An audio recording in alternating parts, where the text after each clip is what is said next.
Hi friends, ಎಲ್ರಿಗೂ ನಮಸ್ತೆ. Welcome back to Deepika lifestyle and blogs. ಎಲ್ಲರೂ ಹೇಗಿದ್ದೀರಾ? ನಾನು ಚೆನ್ನಾಗಿದ್ದೀನಿ. ಐ ಹೋಪ್ ನೀವೆಲ್ಲರೂ ಚೆನ್ನಾಗಿದ್ದೀರಾ ಅಂತ ಅಂದ್ಕೊಂಡಿದ್ದೀನಿ. ಪ್ಲೀಸ್ ಫ್ರೆಂಡ್ಸ್, ಈ ವಿಡಿಯೋನ ಫಸ್ಟಿಂದ ಕೊನೆವರೆಗೂ ಸ್ಕಿಪ್ ಮಾಡದೆ ನೋಡಿ. ನಿಮ್ಗೆ ಇಷ್ಟ ಆದರೆ ಲೈಕ್ ಮಾಡಿ, ಶೇರ್ ಮಾಡಿ. ಹಾಗೆ ಹೊಸದಾಗಿ ನೋಡ್ತಾ ಇರೋರು ನಮ್ಮ ಚಾನಲ್ಗೆ ಸಬ್ಸ್ಕ್ರೈಬ್ ಮಾಡ್ಕೊಳ್ಳಿ. ಪಕ್ಕದಲ್ಲಿರೋ ಬೆಲ್ ಐಕನ್ ಕ್ಲಿಕ್ ಮಾಡಿ.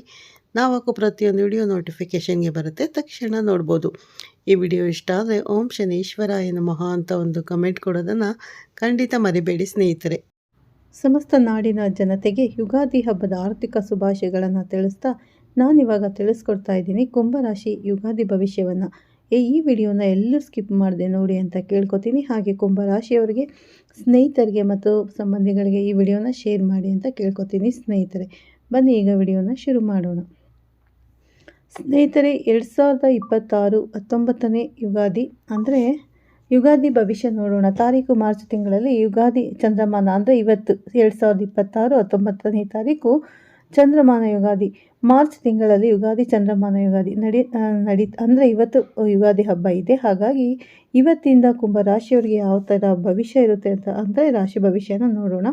ದ್ವಾದಶ ರಾಶಿ ಗೋಚಾರ ಫಲ ಹೇಗಿದೆ ನಿಮ್ಮ ರಾಶಿ ನೋಡೋಣ. ಮೊದಲಿಗೆ ಕ್ರಮವಾಗಿ ಕುಂಭರಾಶಿ ಧನಿಷ್ಠ ನಕ್ಷತ್ರದ 3ನೇ ಮತ್ತು 4ನೇ ಪಾದ, ಶತಭಿಷ ನಕ್ಷತ್ರದ 4 ಪಾದಗಳು, ಪೂರ್ವಭದ್ರ ನಕ್ಷತ್ರದ 1ನೇ ಪಾದ, 2ನೇ ಪಾದ ಹಾಗೆ 3ನೇ ಪಾದ, ಒಟ್ಟು 9 ಪಾದಗಳು ಸೇರಿ ಕುಂಭರಾಶಿ ಆಯಿತು. ಶುಭವಾರ ಬುಧವಾರ, ಶುಕ್ರವಾರ, ಶನಿವಾರ. ಶುಭವರ್ಣ ನೀಲಿ, ಹಸಿರು ಮತ್ತು ಹಳದಿ. ಶುಭ ದಿಕ್ಕು ಪಶ್ಚಿಮ. ಶುಭ ಸಂಖ್ಯೆ 6, 4, 5, 8. ಶುಭ ದಿನಾಂಕ ಬಂದು 10, 19, 28. ಈ ತಾರೀಕಿನಿಂದ ಯಾವುದೇ ಶುಭ ಕೆಲಸ ಇದ್ದರೂ ಕೂಡ ಕುಂಭರಾಶಿಯವರು ಮಾಡ್ಕೋಬೋದು. ಯಾಕಂದರೆ ಇದು ಶುಭ ದಿನಾಂಕಗಳಾಗಿದೆ ಕುಂಭರಾಶಿಯವರಿಗೆ. ಹಾಗೆ ಈಗ ಅಂತ್ಯ ಶನಿ ಪ್ರಭಾವ ನಡೀತಾ ಇದೆ. ಅಂದರೆ ಕುಂಭರಾಶಿಯವರಿಗೆ ಸಾಡೆ ಸಾತಿಯ ಕೊನೆ ಹಂತದಲ್ಲಿದ್ದೀರಾ ಸ್ನೇಹಿತರೆ. ಒಂದು ಕಡೆ, ಇನ್ನೊಂದು ಕಡೆ ಗುರುಬಲ ಇದೆ. ಗುರುಬಲ ಕೇವಲ 2 ತಿಂಗಳು ಮಾತ್ರ ಇರುತ್ತೆ ಸ್ನೇಹಿತರೆ.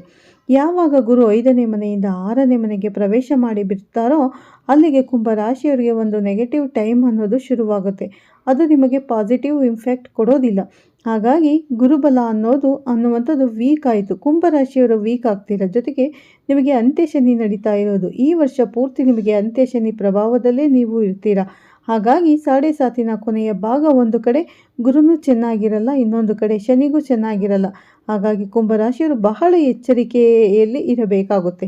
ಸಾಧ್ಯವಾದಷ್ಟು ನಿಮ್ಮ ಮೂಲ ಜಾತಕವನ್ನು ಒಮ್ಮೆ ನುರಿತ ಜ್ಯೋತಿಷ್ಯರಿಗೆ ತೋರಿಸಿಕೊಂಡು ಗುರುವಿನ ಸ್ಥಾನಮಾನ, ಶನಿಯ ಸ್ಥಾನಮಾನ, ಅವರ ಬಲದ ಪರ್ಸೆಂಟೇಜನ್ನು ತಿಳ್ಕೊಂಡು ವೀಕ್ ಆಗಿದ್ದಾರಾ, ಜನ್ಮ ಜಾತಕದಲ್ಲಿ ಏನಾದರೂ ಸುಲಭ ಪರಿಹಾರಗಳನ್ನು ಮಾಡಿ. ಏನೇ ಸಮಸ್ಯೆ ಬಂದರೂ ಕೂಡ ಅದನ್ನು ಎದುರಿಸುವ ಶಕ್ತಿ, ಯಾವುದೇ ಸಮಸ್ಯೆ ಬರದೇ ಇರೋ ರೀತಿಯಾಗಿ ನೀವು ಕೆಲವೊಂದು ಪರಿಹಾರಗಳನ್ನು ಮಾಡಿಕೊಂಡ್ರೆ ಖಂಡಿತ ಭಗವಂತ ನಿಮಗೆ ಒಳ್ಳೆಯದು ಮಾಡ್ತಾನೆ. ಸಾಧ್ಯವಾದಷ್ಟು ಕುಂಭರಾಶಿಯವರು ಎಚ್ಚರವಾಗಿರಿ. ಕಾರಣ ಗುರುಬಲನೂ ಕೂಡ ನಿಮಗೆ ಹೋಗ್ತಾ ಇದೆ. ಹಾಗೆ ಈ ಜೂನ್ 2ನೇ ತಾರೀಕು ಬದಲಾವಣೆ ಆಗುತ್ತೆ ಅಂತ ನಾನು ಸುಮಾರು ಸಲ ಹೇಳಿದ್ದೀನಿ. ಜೂನ್ 2ನೇ ತಾರೀಕು ಗುರು ತನ್ನ ಸ್ಥಾನವನ್ನು ಬದಲಾವಣೆ ಮಾಡ್ತಾರೆ. 12 ರಾಶಿಯವರು ಗುರು ಶಾಂತಿ ಮಹಾಯಾಗ ಮಾಡ್ಕೊಳ್ಳಿ. ಮತ್ತು ನಿಮ್ಮ ಊರು, ನಿಮ್ಮ ದೇವಸ್ಥಾನ, ನಿಮ್ಮ ಮನೆ ಸುತ್ತಮುತ್ತ ಎಲ್ಲಾದರೂ ಇದ್ದರೆ ಅಲ್ಲಿ ಹೋಗಿ ನೀವು ಕೇಳಿ ವಿಚಾರಿಸಿ. ಒಂದು 500 ರೂಪಾಯಿ, 1000 ರೂಪಾಯಿ, 2000 ಈ ಥರ ಅಮೌಂಟ್ ಇರುತ್ತೆ ಪೂಜೆಗಳಿಗೆ. 5000 ಅಮೌಂಟನ್ನು ಫಿಕ್ಸ್ ಮಾಡಿರ್ತಾರೆ. ಅಮೌಂಟನ್ನು ಪೇ ಮಾಡಿ ಸಂಕಲ್ಪ ಕೊಟ್ಟು ಮಾಡಿಸಿಕೊಳ್ಳಿ.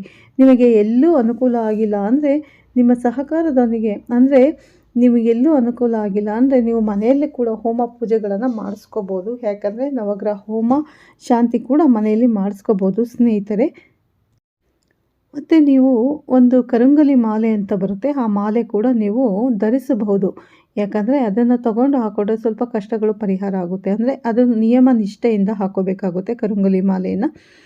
ಇದು ಆನ್ಲೈನ್ ಮುಖಾಂತರ ಕೂಡ ಸಿಗುತ್ತೆ, ಆದರೆ ನೀವು ಸ್ವಲ್ಪ ಎಚ್ಚರದಿಂದ ತಗೋಬೇಕಾಗುತ್ತೆ. ಡೂಪ್ಲಿಕೇಟ್ ಕೂಡ ಕೊಟ್ಬಿಡ್ತಾರೆ. ಹಾಗಾಗಿ ಒರಿಜಿನಲ್ ಕರಂಗಲಿ ಮಾಲೆಯನ್ನು ತೆಗೆದುಕೊಳ್ಳಿ. ಅದನ್ನು ನೀವು ದೇವರ ಮನೇಲಿ ಇಟ್ಟು ತಂದ ಮೇಲೆ ಹಾಲಲ್ಲಿ ತೊಳೆದ್ಬಿಟ್ಟು ದೇವ್ರ ಮನೇಲಿ ಇಟ್ಟು ಪೂಜೆ ಮಾಡಿ ನಂತರ ಅದನ್ನು ನೀವು ಮೈ ಮೇಲೆ ಧರಿಸ್ಕೋಬೋದು ಸ್ನೇಹಿತರೆ. ಮತ್ತು ಅದನ್ನು ನಾನ್ ವೆಜ್ ತಿನ್ನಬೇಕಾದ್ರೆ ಕೂಡ ಹಾಕ್ಬೋದು ಅಂತ ಕೆಲವರು ಹೇಳ್ತಾರೆ. ಆದರೆ ನಾನ್ ವೆಜ್ ತಿನ್ನಬೇಕಾದ್ರೆ ಧೂಮಪಾನ, ಮದ್ಯಪಾನ ಯಾವುದೇ ನಾವು ಮಾಡಬೇಕಾದ್ರೂ ಕೂಡ ಅದನ್ನು ಹಾಕೋಬಾರ್ದು. ಆದಷ್ಟು ನೀವು ಪೂಜೆ ಪುನಸ್ಕಾರ ಮಾಡಬೇಕಾದ್ರೆ ಸ್ನಾನ ಮಾಡಿ ಇದ್ದಾಗ ಮಾತ್ರ ಅದನ್ನು ಧರಿಸಿ. ಖಂಡಿತ ಒಳ್ಳೆಯದಾಗುತ್ತೆ ಸ್ನೇಹಿತರೆ. ಈ ರೀತಿ ನೀವು ಯಾಕಂದರೆ ಕುಂಭರಾಶಿಯವರಿಗೆ ಕೊನೆ ಹಂತದ ಸಾಡೆ ಸಾತಿ ನಡೀತಿರೋದ್ರಿಂದ ಸ್ವಲ್ಪ ನೀವು ಎಚ್ಚರವಾಗಿರಬೇಕಾಗುತ್ತೆ. ಮತ್ತು ಗುರುಬಲ ಕೂಡ ಜೂನ್ 2ನೇ ತಾರೀಕು ಗುರು ಬದಲಾವಣೆ ಆಗ್ತಿದ್ದಾರೆ. ಹಾಗಾಗಿ ಗುರುಬಲ ಕೂಡ ಇರೋದಿಲ್ಲ. ಶನಿ ಕೂಡ ನಿಮ್ಮ ಅಂದರೆ ಕುಂಭರಾಶಿಯಿಂದ ಬೇರೆ ಮನೆಗೆ ವರ್ಗಾವಣೆ ಆಗೋದ್ರಿಂದ ಈ ಜೂನಿಂದ ನಿಮಗೆ ಸ್ವಲ್ಪ ಪ್ರಾಬ್ಲಮ್ಗಳು ಜಾಸ್ತಿ ಆಗ್ತಾ ಹೋಗುತ್ತೆ. ಗುರುಬಲ ಅಂದರೆ 2 ತಿಂಗಳು ಮಾತ್ರ ಇತ್ತು, ತಾತ್ಕಾಲಿಕವಾಗಿ ಗುರುಬಲ ಇತ್ತು. ಆದರೆ ಈಗ ಮತ್ತೆ ಜೂನಿಂದ ನಿಮಗೆ ಗುರುಬಲ ಹೋಗುತ್ತೆ. ಹಾಗಾಗಿ ಯಾವುದೇ ಶುಭ ಕಾರ್ಯ ಕೆಲಸಗಳನ್ನು ಮಾಡೋದಕ್ಕೆ ಆಗೋದಿಲ್ಲ. ಪ್ರಯತ್ನ ಪಡಬೇಡಿ. ಏನೇ ಇದ್ದರೂ ಜೂನ್ ಒಳಗಡೆ ನಿಮ್ಮ ಕೆಲಸ ಕಾರ್ಯಗಳನ್ನು ಮಾಡ್ಕೊಳ್ಳಿ. ವ್ಯಾಪಾರ ಯಾವುದೇ ನೀವು ಸ್ಟಾರ್ಟ್ ಮಾಡಬೇಕು ಅಂದರೂ ಗುರುಬಲ ಇರಲೇಬೇಕಾಗುತ್ತೆ. ಹಾಗಾಗಿ ಇವಾಗ ನೀವು ಮಾಡ್ಕೋಬೋದು ಸ್ನೇಹಿತರೆ. ಈ ಯುಗಾದಿ ಮುಗಿದ ಮೇಲೆ ಜೂನ್ ನಂತರ ನಿಮಗೆ ಗುರುಬಲ ಹೋಗುತ್ತೆ. ಆಗ ನೀವು ಯಾವುದೇ ಕೆಲಸಕ್ಕೆ ಪ್ರಯತ್ನ ಪಟ್ಟರೂ ಅದು ನಡೆಯೋದಿಲ್ಲ.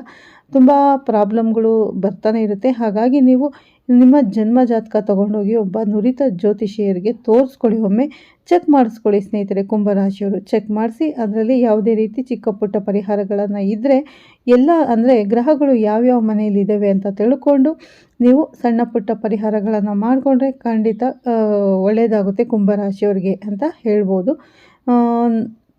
ಸ್ನೇಹಿತರೆ, ನೀವು ಪ್ರತಿಯೊಬ್ಬರು ಇದು ನಮಗೆ ಅನ್ವಯವಾಗೋದಿಲ್ಲ ಅಂತ ಒಬ್ಬೊಬ್ಬರು ಹೇಳ್ತಾ ಇರ್ತಾರೆ. ಆದರೆ ಅದು ಜನ್ಮ ಜಾತಕದಲ್ಲಿ ಏನಿದೆಯೋ ಅದ್ರ ಮೇಲೆ ಅನ್ವಯ ಆಗೋದು.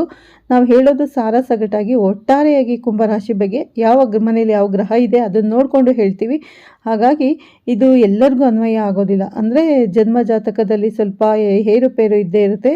ಗ್ರಹಗಳು ಎಲ್ಲ ಒಂದೇ ಸಮ ಇರೋದಿಲ್ಲ. ಹಾಗಾಗಿ ನೀವು ಗ್ರಹಗತಿಗಳು ಯಾವ ರೀತಿ ಇದೆ ಅನ್ನೋದನ್ನ ನೀವು ಜಾತಕದವನ್ನು ತಗೊಂಡು ಹೋಗಿ ನೀವು ತೋರಿಸ್ಕೋಬೇಕಾಗುತ್ತೆ. ಆವಾಗ ನಿಮಗೆ ಯಾವ ರೀತಿ ಪ್ರಾಬ್ಲಮ್ ಇದ್ದರೂ ಕೂಡ ಸಾಲ್ವ್ ಮಾಡಿಕೊಡ್ತಾರೆ. ಚಿಕ್ಕ ಪುಟ್ಟ ಪರಿಹಾರ ಮಾಡಿಕೊಂಡ್ರೆ ಸಾಲ್ವ್ ಆಗುತ್ತೆ. ಆದಷ್ಟು ನೀವು ಶನಿ ಸಾಡೆ ಸಾತಿ ಕೊನೆ ಹಂತದಲ್ಲಿದ್ದೀರಾ.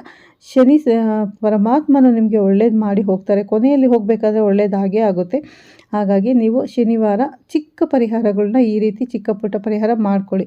ಶನಿ ಟೆಂಪಲ್ಗೆ ಹೋಗೋದು ಮತ್ತು ಹನುಮಾನ್ ಚಾಲೀಸ ಪಠಣೆ ಮಾಡೋದು ಶನಿವಾರದ ದಿನ, ಮತ್ತು ಶನಿ ಟೆಂಪಲ್ಗೆ ಎಳ್ಳೆಣ್ಣೆ ದಾನ ಕೊಡೋದು. ಈ ರೀತಿ ನಿಮ್ಮ ಕೈಲಾದಷ್ಟು ಸಾಧ್ಯವಾದಷ್ಟು ಪರಿಹಾರ ಮಾಡ್ಕೊಳ್ಳಿ. ಮತ್ತು ಬಡಬಗರಿಗೆ ಸ್ವಲ್ಪ ದಾನ ಧರ್ಮಗಳನ್ನು ಮಾಡಿ, ಪ್ರಾಣಿ ಪಕ್ಷಿಗಳಿಗೆ ಧಾನ್ಯಗಳು ನೀರನ್ನು ಹಿಡಿ. ಖಂಡಿತ ಒಳ್ಳೆಯದಾಗುತ್ತೆ ಕುಂಭರಾಶಿಯವರಿಗೆ. ಈ ರೀತಿ ಮಾಡ್ಕೊಂಬನ್ನಿ. ನಿಮ್ಮ ಕಷ್ಟಗಳೇನೇ ಇದ್ದರೂ ಪರಿಹಾರ ಆಗಲಿ ಅಂತ ನಾನು ಕೂಡ ದೇವರಲ್ಲಿ ಪ್ರಾರ್ಥನೆ ಮಾಡ್ಕೋತೀನಿ. ಕುಂಭರಾಶಿಯವರಿಗೆ ಒಳ್ಳೆಯದಾಗಲಿ, ಪ್ರತಿಯೊಬ್ಬರಿಗೂ ಒಳ್ಳೆಯದಾಗಲಿ ಅಂತ. ಓಕೆ ಸ್ನೇಹಿತರೆ, ಈ ವಿಡಿಯೋನ ಇಲ್ಲೇ ಮುಗಿಸ್ತಾ ಇದ್ದೀನಿ. ಕುಂಭರಾಶಿಯವರ ಯುಗಾದಿ ಭವಿಷ್ಯವನ್ನು ನಾನು ತಿಳಿಸ್ಕೊಟ್ಟಿದ್ದೀನಿ. ಈ ವಿಡಿಯೋನ ಎಲ್ಲೂ ಮಿಸ್ ಮಾಡದೆ ಸ್ಕಿಪ್ ಮಾಡದೆ ನೋಡಿ.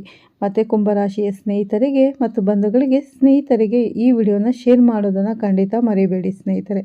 ಮತ್ತು ಸಿಗ್ತೀನಿ ನಿಮಗೆ ಉತ್ತಮ ರಾಶಿ ಭವಿಷ್ಯದೊಂದಿಗೆ. ಅಲ್ಲಿವರೆಗೂ ತಮ್ಮೆಲ್ಲರಿಗೂ ಒಳ್ಳೆಯದಾಗಲಿ ಅಂತ ಕೇಳ್ಕೊತೀನಿ. ಹಾಗೆ ಹೊಸದಾಗಿ ನೋಡ್ತಾ ಇರೋರು ಫಸ್ಟ್ ನಮ್ಮ ಚಾನಲ್ಗೆ ಸಬ್ಸ್ಕ್ರೈಬ್ ಮಾಡ್ಕೊಳ್ಳಿ. ಪಕ್ಕದಲ್ಲಿರೋ ಬೆಲ್ಲೈಕನ್ ಕೂಡ ಕ್ಲಿಕ್ ಮಾಡಿ.